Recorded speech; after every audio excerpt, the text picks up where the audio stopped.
Pwede mo tong lagyan ng strawberries, pero kung medyo nagtitipid ka naman at ayaw mo ng strawberries, pwede namang alisin mo na yan, wag mo nang lagyan. Napakasarap pa rin po niyan. Magandang araw, etong ating recipe nga. Naku, siguradong magugustuhan mo, kaya panoorin mo to hanggang dulo. Ano ko dito? 10/10. Wow!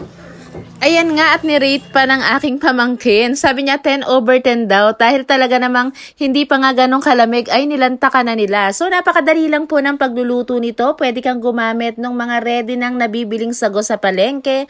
Pwede rin namang ikaw na ang magluto ng sago. Syempre sa pagluluto ng sago, iba-iba po ang klase niyan. Merong mabilis lang maluto, meron rin namang may katagalan maluto. So i-check na lang po natin. At kapag meron pang konting buto-buto na lang sa gitna, pwede na nating i-off ang apoy niyan. Pagkatapos lagyan natin ng malamig na tubig, hayaan muna nating nakababad para ma-fully cook itong ating sago. Para naman sa ating strawberry jelly ay gagamit tayo ng gulaman na pink or strawberry flavor at maglalagay tayo rito ng isang strawberry juice.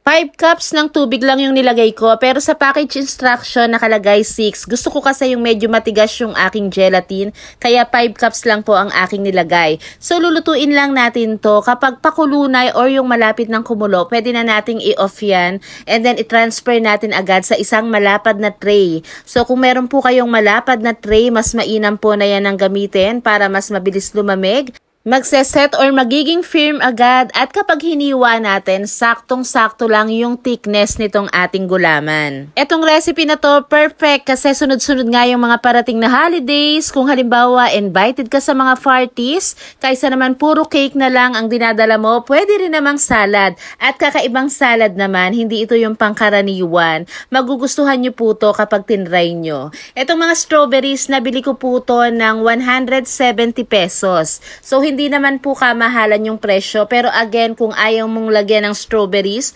pwedeng wag na or pwedeng ibang prutas like apple. Ang gagamitin ko nga pala rito, creme densada. Kasi ito 2-in-1 na. May condensed milk and may cream na. Hindi ito sponsored pero ito talaga yung laging ginagawa ko kasi mas nakakatipid ako rito.